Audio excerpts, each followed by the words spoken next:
Capítulo 10. O poder da confissão. Quando eu viajo e dou palestras, muitas mulheres queridas compartilham comigo que, antes de me ouvir falar e antes de enxergar a si mesmas no espelho da minha vida, não se haviam dado conta do tamanho de sua ira. Muitas vezes choram e contam que não vem a hora de ir para casa, pedir perdão e recomeçar.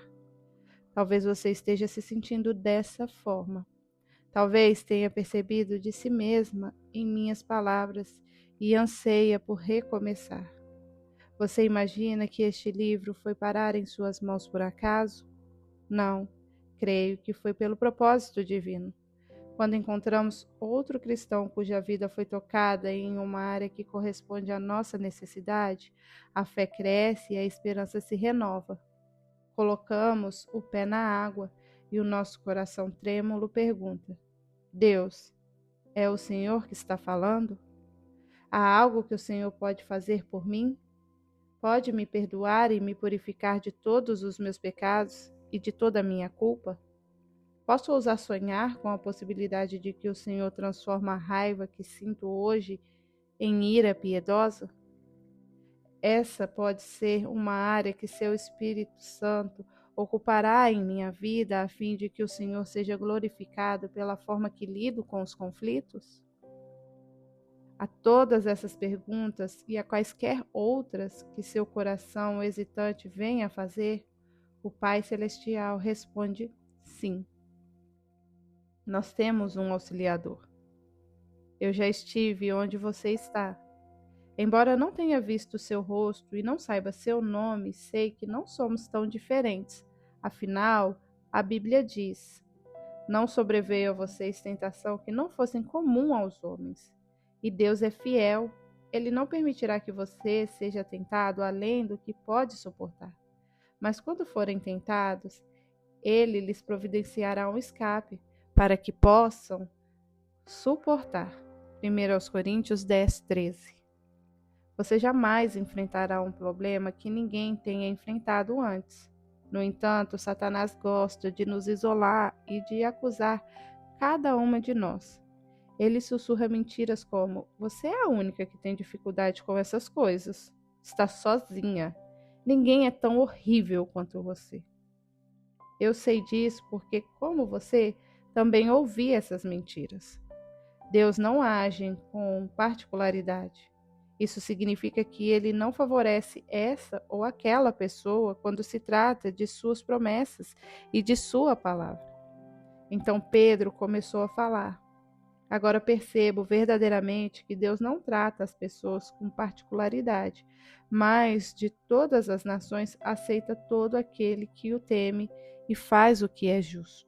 Atos 10, verso 34 ao 35. Nosso Pai Celestial acolhe cada um de seus filhos que se aproxima dele com um coração humilde e obediente. Lembre-se de que o Senhor não aceita os orgulhosos e arrogantes, mas sim os quebrantados e conflitos. Ele não ouve os independentes nem os que acham saber de tudo. Ele ouve aqueles que esgotaram seus próprios recursos e se cansaram de tentar. A esses exauridos e quebrantados, ele faz o seguinte convite: se algum de vocês tem falta de sabedoria, peça a Deus, que a todos dá livremente, de boa vontade, e lhe será concedido. Tiago 1:5. Reconhecer nossa falta de sabedoria é em si mesmo um ato de humildade. Temos de reconhecer que tentamos de tudo com nossas próprias forças, mas falhamos. Quando nos cansamos de jogar a culpa em outras pessoas sem encontrar a liberdade, quando estamos prontas para renunciar a todas as acusações, podemos nos achegar tranquilamente ao nosso Pai, que não olha para nossas imperfeições nem procura as nossas falhas.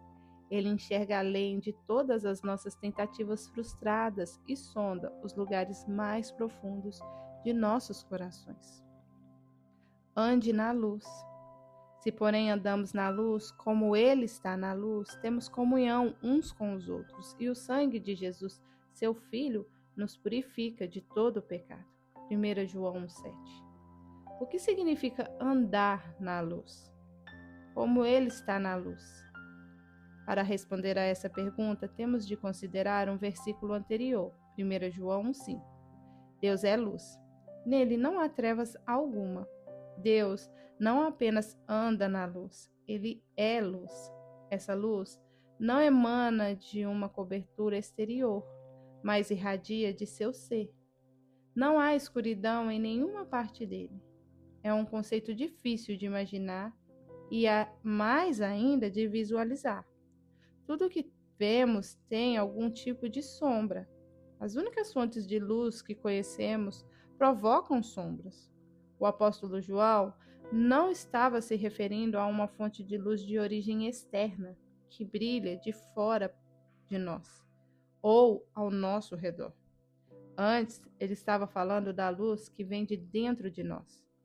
Não estava se referindo à luz física, mas à luz de nosso espírito. Embora no céu, como aconteceu com Moisés, talvez seja fisicamente visível, andamos na luz neste mundo de sombras e escuridão. Ao viver com pureza de coração, removemos áreas de trevas de nossa vida ao permitir que o sangue de Jesus nos purifique. Essa purificação restaura e mantém nossa comunhão com os outros cristãos e com Deus. Mas se afirmarmos que estamos sem pecados, enganamos-nos a nós mesmos e a verdade não está em nós. 1 João 1,8. Como afirmamos que estamos sem pecado? A maioria de nós faz isso sem perceber. Quando nos justificamos, jogamos a culpa em outra pessoa ou inventamos desculpas para o nosso comportamento. Afirmamos, em essência, que somos irrepreensíveis. Podemos observar essa dinâmica em nossas conversas. Sinto muito, não deveria ter feito isso, mas você me tira do sério quando faz isso. A maioria de nós conhece bem essa linha de raciocínio. De uma forma ou de outra, seguimos esse roteiro desde a infância. Esse não é, contudo, um pedido de desculpas. É uma forma de responsabilizar as outras pessoas. Não assumimos responsabilidade por nossas ações, nem nos arrependemos delas. Estamos apenas dizendo, sinto muito, mas você me irrita. A culpa é sua. Você me fez ficar com raiva e acabou sofrendo as consequências. Eu não tive escolha. Você me fez perder as estribeiras. De acordo com 1 João 1,8, quando seguimos esse roteiro e afirmamos que estamos sem pecado, enganamos a nós mesmas, e a verdade não está em nós. Uma coisa é conhecer a verdade, outra, bem diferente, é vivê-la. Os fariseus eram especialistas na letra da verdade, mas faltava-lhes o espírito da verdade. Lemos em Salmos 119, 105. A tua palavra é lâmpada que ilumina os meus passos e luz que clareia o meu caminho. Os fariseus tinham grande conhecimento, mas andavam em trevas. Jesus os chamou de sepulcro caiado, cheio de ossos dos mortos. Por fora pareciam iluminados, mas por dentro estavam cheios de escuridão e de fedor da morte. Por meio de seus cargos e da realização de rituais, justificavam sua cobiça e a forma cruel que usavam a palavra de Deus. Cobriam-se de falsidade. No entanto, Deus não está à procura de cargos ou rituais. Não se impressiona com títulos ou com louvor de homens. Ele quer mãos limpas e coração puro, obtidos por meio da humildade, transparência e honestidade. Se confessarmos os nossos pecados, Ele é fiel e justo para perdoar os nossos pecados e nos purificar de toda a injustiça. 1 João 1,9. Jesus purifica aquele que confessa. Trata-se, mais uma vez, de uma referência a andar na luz. A confissão faz incendiar luz sobre um problema. Confessar é reconhecer, relatar, responsabilizar-se, admitir, aceitar ou descarregar um peso. Quando confessamos, deixamos de arrastar conosco o peso das trevas. Assumimos responsabilidade e aceitamos nossa parcela de culpa. Tenho de admitir que houve ocasiões em que inventei desculpas, até mesmo para Deus. Senhor, sei que isso não deveria ter acontecido, mas esta pessoa me fez perder a compostura. Quando faço isso, não estou pedindo misericórdia nem purificação, estou me justificando. E saio da presença de Deus ainda me sentindo suja e ofendida. A culpa e a condenação me seguem como sombra, e a escuridão encobre o meu caminho. Mas quando reconhecemos abertamente, não apenas nossas ações, mas também nossas motivações, podemos ser purificados de toda injustiça. Deus perdoa os nossos pecados e nos purifica. Pouco tempo atrás, comprei para o nosso filho Alexandre uma camisa nova que ele queria muito. Infelizmente, na segunda vez que ele a usou, derramou alguma coisa nela. Então trouxe a camisa para casa, mostrou-a a mim, olhou-me com seus olhos grandes, castanhos e disse: "Sinto muito, mãe." Não deu nenhuma explicação, não culpou ninguém, apenas: "Sinto muito, mãe." Como eu poderia ficar brava? Sabia que ele estava chateado por ter manchado a camiseta. "Não tem problema", disse eu. "Vou tentar remover a mancha." Ele foi bastante honesto sobre o que havia acontecido e cativante. Resolvi lavar algumas roupas de imediato. Com 4 meninos, encontro roupas para lavar a qualquer momento. Tomei todas as medidas necessárias antes de colocar a camisa na máquina, e como ele me havia mostrado a mancha, assim que aconteceu, consegui removê-la por completo. Ele sabia que estava perdoado, mas depois se sentiu restaurado. Não encontraria vestígios da mancha ao olhar na camisa. Creio que esse episódio ilustra o que acontece quando confessamos nosso pecado com sinceridade. Somos perdoadas. As manchas do nosso pecado são tratadas com o sangue de Cristo e são inteiramente removidas de nosso coração. Deus está disposto a nos perdoar e é capaz de fazê-lo. Mas quando não confessamos nossos pecados de acordo com a verdade que está em nós, permanecemos manchadas com a nossa iniquidade. Culpar outras pessoas e criar justificativas são sinais de arrogância na vida do cristão. A palavra de Deus diz que não há nenhum justo, nenhum sequer. Portanto, se afirmamos que não temos cometido pecado, fazemos de Deus um mentiroso e a sua palavra não está em nós. 1 João 1,10. Se afirmarmos que não temos pecado, contradizemos a palavra de Deus, pois todos pecaram e estão destituídos da glória de Deus. Romanos 3,23. Quando chamamos de fraqueza aquilo que Deus chama de pecado, dizemos que ele é mentiroso. Quando afirmamos que é impossível obedecer a sua palavra, segundo a qual não há tentação que não possamos vencer em Cristo, contradizemos Deus e fazemos dele um mentiroso. É fundamental que sejamos honestas diante dele e mostremos o que temos de melhor e de pior. Não há segredo ou motivação sombria em nosso coração que ele desconheça. Ele nos conhece melhor do que nós mesmas. Portanto, confessar não é questão de informar a Deus, mas de negar a nós mesmas e concordar com a palavra de Deus que diz a verdade.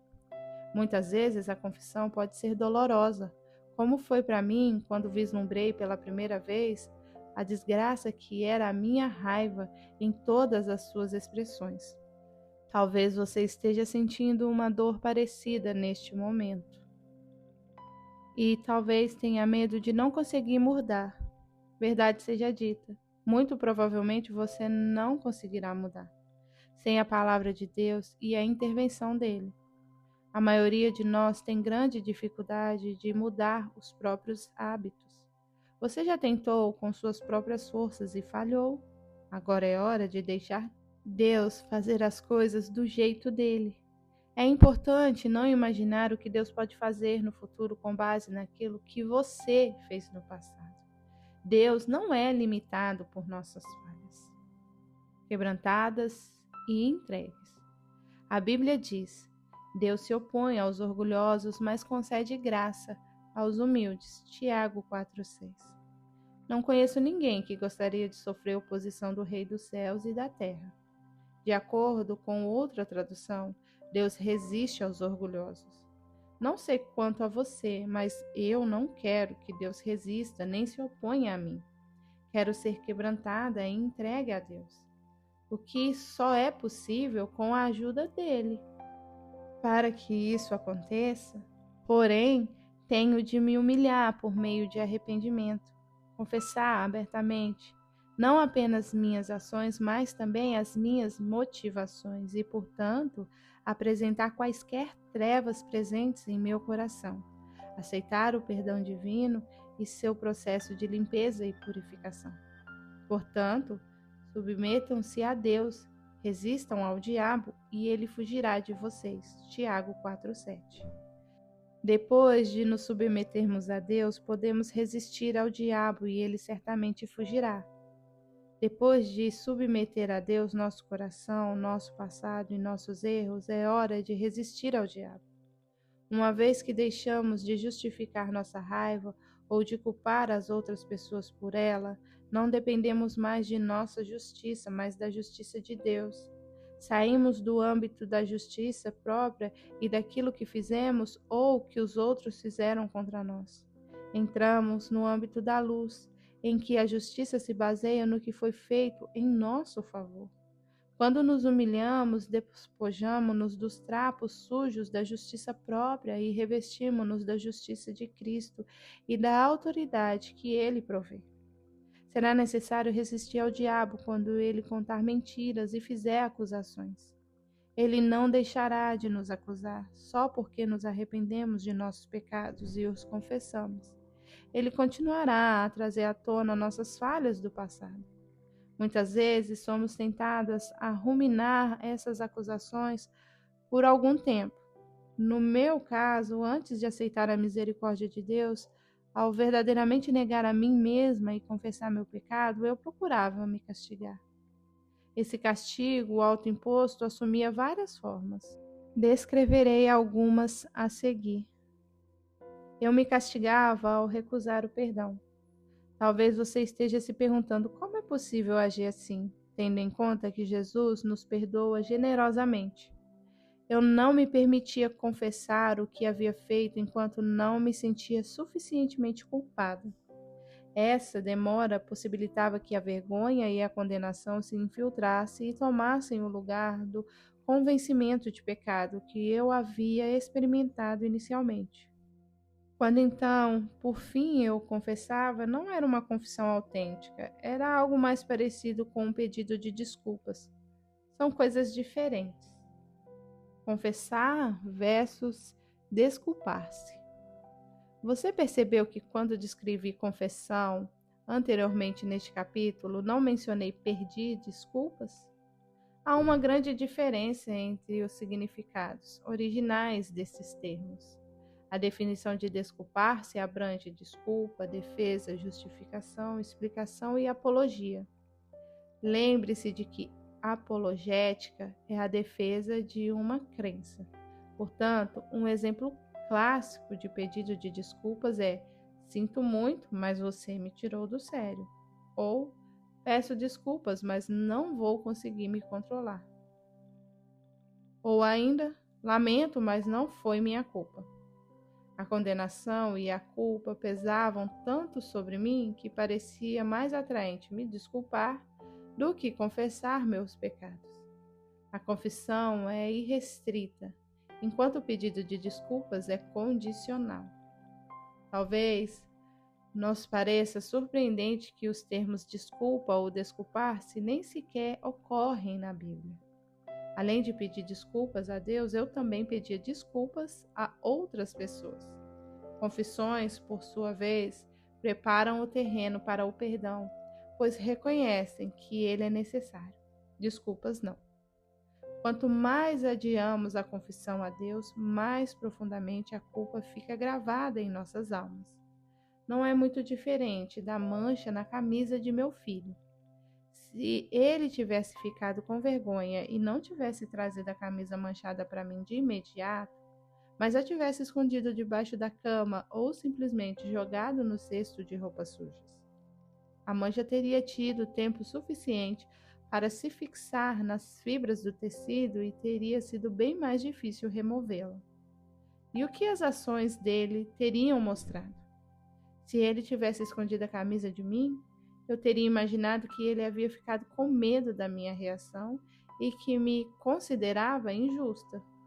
Se ele tivesse jogado a camisa no cesto, sem mostrar o que havia acontecido, talvez eu não tivesse visto a mancha antes de colocar a roupa na máquina, o que também teria permitido que ela se fixasse no tecido. Ao levar a camiseta para mim de imediato, ele mostrou que acreditava que minha reação não seria exagerada e que eu faria todo o possível para remover a mancha. Deus quer que nos acheguemos a Ele com essa atitude. Sem fé é impossível agradar a Deus, pois quem dele se aproxima precisa crer que ele existe e que recompensa aqueles que o buscam. Hebreus 11:6. Eu me alegrei de ver meu filho me mostrar a camisa de imediato. Ter fé não é apenas crer em Deus, também é crer que Ele é justo e bom e que recompensa aqueles que o buscam diligentemente. Não quero limitar a ideia de diligência somente a trabalho, pois abrange muito mais do que isso. Inclui constância, paciência, dedicação, esforço e zelo. Alguém que se volta para Deus continuamente é um exemplo de diligência. Autopunição. Eu também me castigava ao recordar minhas falhas repetidas vezes e me repreender com severidade por causa delas. Como você pode ter sido tão burra? Lisa, você continua cometendo os mesmos erros. Ninguém é tão ruim quanto você. Ninguém tem lutas como as suas. Todos são cristãos melhores e mais fortes do que você. Ao permitir que esses diálogos interiores cheios de acusação permanecessem em minha mente, eu esperava evitar outras infrações e usava a vergonha como elemento motivador para novos comportamentos. Essa abordagem aumentava a consciência do pecado em minha vida, a ponto de me sufocar. Eu imaginava que as vozes acusadoras eram pensamentos de Deus a meu respeito. Quando eu me dirigia a Ele em oração, um coral de acusações me impedia de ouvir a sua voz mansa e suave. Eu pedia desculpas a Deus e ao meu marido repetidamente, mas enquanto as palavras saíam da minha boca, eu me sentia condenada a repetir meus erros. No entanto, da primeira vez que confessei meus erros e renunciei a eles, eu vi a luz no fim do túnel escuro. Percebi que não encontramos a saída de um túnel ou de uma caverna escura quando olhamos para as trevas, mas sim quando nos movemos em direção à luz. Confissão e não desculpas é o que nos leva em direção à luz. Outra forma de autopunição era permitir que essa culpa se infiltrasse em meu relacionamento com meu marido e com Deus. Eu imaginava que eles não me haviam perdoado de verdade. Afinal, como poderiam se eu ainda não me havia perdoado? Essa ideia me levava a construir um muro mental e me posicionava na defensiva. Deus não diz castigue-se, martirize-se e quando tiver pago o preço, venha a mim. Não, Ele deseja que não pequemos quando ficarmos iradas. Ele deseja que o sol não se ponha sobre a nossa ira para com as outras pessoas em relação a nós mesmas. Em Atos 3, 19 ao 20, Pedro se dirigiu aos mesmos judeus que pediram a crucificação de seu Senhor. Arrependam-se, pois, e voltem-se para Deus, para que os seus pecados sejam cancelados, para que venham tempos de descanso da parte do Senhor. Nessa passagem, Pedro fala a uma grande multidão, mas sua mensagem tem aplicação pessoal em nossa vida. Quando nos arrependemos, em vez de nos desculpar, nossos pecados são cancelados e nós experimentamos descanso no relacionamento com o Senhor. Somos lavados de toda a impureza. Não há nada mais refrescante do que um banho completo. Tratamos de nossa confissão a Deus, em seguida falaremos sobre nossa confissão às outras pessoas. Pai Celestial, dirijo-me ao Senhor em nome de Jesus. Agradeço porque o Senhor abriu os meus olhos. Deixarei de apenas pedir desculpas, confessarei minha parcela de responsabilidade. Permitirei que o Senhor remova todas as manchas. Agradeço porque não restará nenhum vestígio delas. Agora peço ao Senhor que me revigore. Sopre o vento de seu espírito sobre os ossos secos de minha vida. Lave-me com a água de sua palavra.